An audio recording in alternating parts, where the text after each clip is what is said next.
so naturally, Mackenzie has to pee. We get halfway through the trip, less than that, probably like an hour and a half into the trip, and she looks over at me, and she goes back, I have a problem. And I'm looking at her, I'm like, what could possibly be the problem? Like, you know, we're on a bus, a bunch of strangers we don't know are next to us, and unknown drivers, chaperones. And she goes, I've got to use that. And me knowing Mackenzie knows that this isn't going to go over well, because bladders are different, right? So I'm like, okay, well, I mean, try to distract yourself, do anything. So she starts listening to music, she starts chatting with people next to her, she starts like humming, you know, nothing is helping. So anyway, the trip continues. It's like 2 hours in, 3 hours in, and every time I look over at Mackenzie, she's slowly crouching more and more, and she's like squirming, and I can see her. Every time I look at her, she's moving more and more. By the end of the trip, by the time we get to Montreal, she's basically in a ball in her seat. She's like crouched down in a ball. And so she's the first one off the bus, of course, us being in the back. So we get her off the bus, and we're looking around, and all of a sudden we're like, where'd Mackenzie go? And you see her, you can see her running up ahead, there's a bathroom ahead, and she's running for it. And so we're chasing after her, finally catch up with her, and she's happy because she's got a chance to use the bathroom. But anyway, we had to turn around later, go back to Quebec City, of course. Yeah, same thing happened. So that's the story of Mackenzie and her small bladder.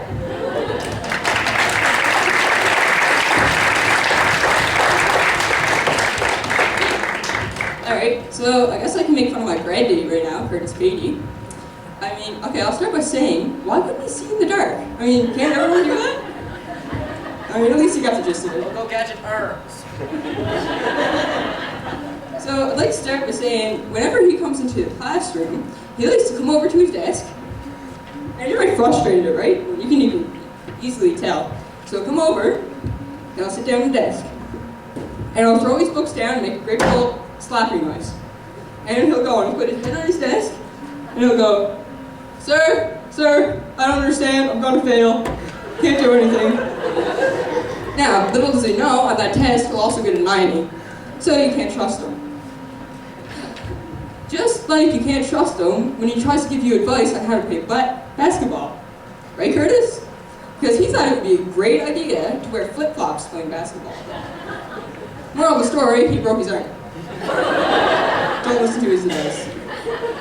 I'd also like to remind you guys to take all your belongings with you when you leave, because back in grade 2, he was known to be a pack rat. Like, you leave a pencil on the desk, it was gone. You couldn't find it was gone. So, if you leave anything behind, you'll likely never see it again. That's Curtis Beatty.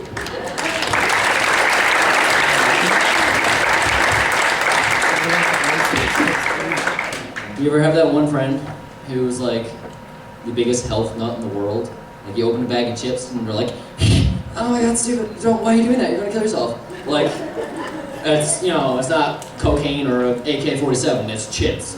But we have she's a friend. She's also, what are they called? Grad supervisor, Miss Dion.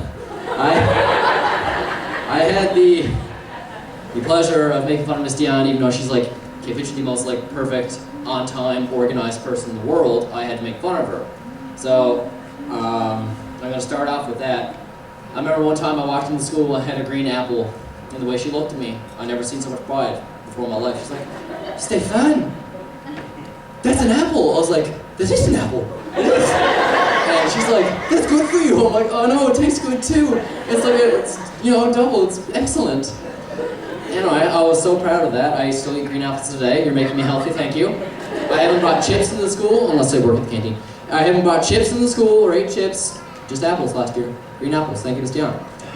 There's not a lot of things to make fun of Miss Dion, but this one time, at banquet? No, not banquet. And this one time in Shesh, and no, we're going on a bus. I think she did twice. She did twice. We were in Shesh and we were going on a bus in Lab City. We're in the middle of a hockey game. Miss Dion is the coach. She's the best coach I've ever had, actually. She's absolutely fantastic for ball hockey. And it's a pleasure to be on our team every year, but as we're playing, she's crocheting a cape for our webkin. Yeah, we have a webkin. He's a husky named Sammy. He's our mascot. And could be the middle of the game. She goes, what's cool? No? Okay.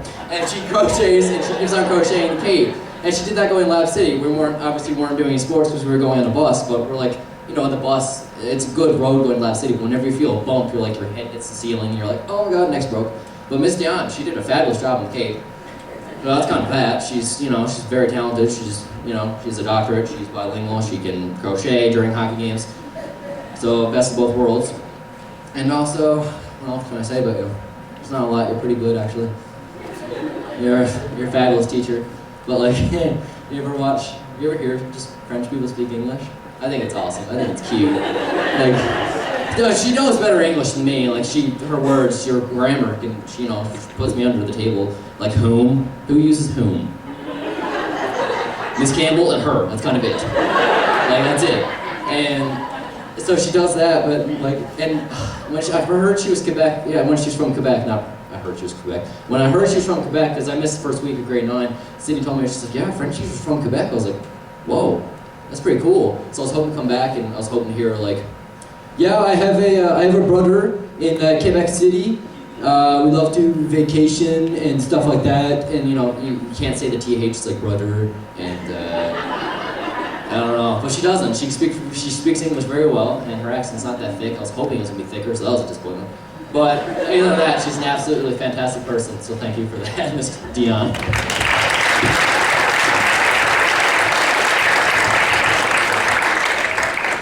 Alright, so related to the health that Miss Dion has, we recently acquired a student in our class who has become the biggest gym shark there is possible. You ask him what he's doing after school, like, you know, homework or something productive or good to do, you know? Oh, you know what? I think I might go to the gym and like work out those muscles, you know? Show off for the ladies when I go to Quebec camp or, you know, because he always gets them somehow, I'm not really sure. So, yeah, so not only does he like going to the gym, he also likes going to supplement stores. You know, those big old fancy shops that like getting your money off you for stuff you can buy in the grocery store. So he went to Lab City on a trip with some friends who were his fit fam, right? Fit family. And he came back with a container of pre-workout. And he brought it to school the next day. This is how excited he was. No joke, he came to school and he opened up the cover. He goes, look, want to smell my pre-workout? It smells like mangoes. Come on, look, smell it. It smells so good. And this is Kobe Jacobs. He spent the whole hour doing this. And he also likes arguing with teachers because he always believes he is correct. Doesn't even matter if they went to university for whatever they're teaching. Oh no, if he learned it an hour ago, he thinks he's right. So when him and his fit fam learned how to do a proper squat at the gym, he came to the school the next morning. And I have a volunteer to demonstrate the squat. He came to school, and he was so excited about his proper squat, right? And he's never wrong, so it's the correct way to do it. And so he comes to school, and he goes, alright guys, when you get underneath that bar, you gotta have your feet shoulder width apart. Right, nice. Not too far apart, not angled out, no, not like that. Feet straight ahead, right? And you gotta have the bar nice and equal on your shoulders so you're not tipping side to side. And then, when you go down for the squat, this is the most important part, you gotta have your chest out, your butt out, and you gotta squat, nice and low. And you gotta come up, and do it all over again. And this is what Kogan thinks is useful in school.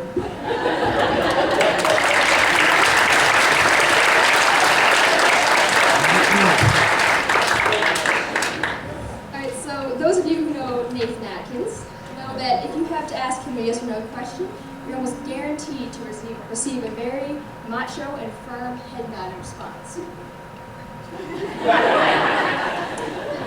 Nathan's also not a very wasteful guy. One time in Miss Dion's class, we made very delicious crepes, covered them in chocolate sauce, whipped cream. She said, okay guys, it's time to go. He wasn't very long, rolling one of those babies up and sticking them in his pocket. Last year for Enterprise, he made wooden tree ornaments. So in class, Mr. Blair was asking us questions about our businesses and how we did it. So I said, so Nathan, where'd you get the wood to make your ornaments? He said, trees.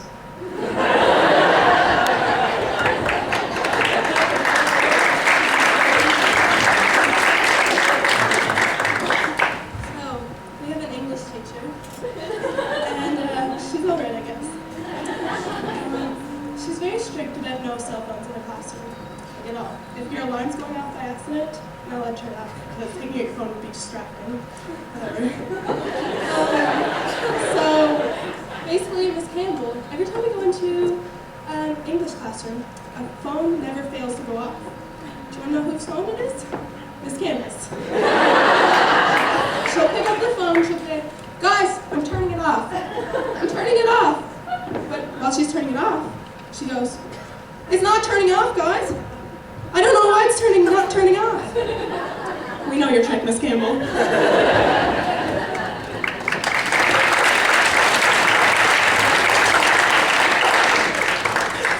Alright, so just about every class in high school, I don't know the junior high or whatever, but everyone has a classmate who always falls asleep, right? And in our class, that person's Connor. Honestly, every single class, almost every class without fail, he's going to take a nap. So usually he gets away with it pretty good. I don't really know how. I don't know whether the teachers notice and just don't care or just don't know at all. But he has it down to a science. So he'll come into the classroom and we'll be like doing reading or something. So it'll be English class. And I'm going to demonstrate what he does because it's pretty impressive. So he'll come over to his desk and he'll sit down. The next thing you know, Connor's book open like this. And this is what he's doing. Now, you may think that he is like silently reading his book, but no, he's definitely sleeping. I can promise you. So Connor will be sleeping away, and the next thing you know, someone like maybe coughs or something, and Connor will start like snoring and wakes himself up. So he'll start snoring, and he'll make such a loud noise that he'll wake himself up, and he's like, oh my god, what? Continues to read his book. And everyone's looking around at him, we all know, and usually when this happens, Connor sits in the very front of the classroom. Miss Campbell is right across from him reading her book. So she's reading, Dracula or something to us. Connor's sleeping in the front row, and he's snoring and waking himself up. Doesn't say a word. So that's how Connor gets away with sleeping in every single class. So if you ever want to take a nap, just remember, head on the elbow, just like close your eyes slightly so it looks like you're still reading, but you're actually asleep.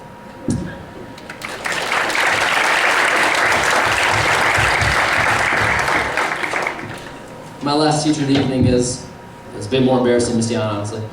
He's, I don't even know if he's here, I didn't see him, but Mr. Kennedy walks into a room on a Monday morning, and he goes, he's very loud too, like, Miss Campbell, when we're in English class, every single English class, Miss Campbell, it happens every time, she goes, Curtis, can you go shut his door and my door? His voice goes through like 17 doors, just shut them, please. And I'm like, yeah, it's true, I'll say the same thing. And he walks in and goes, on a Monday morning, Happy Friday, people. And we're all like, what? He's like, it's not Friday? And we go, no, it's Monday. He goes, oh, happy 4 more days till Friday, I can't wait.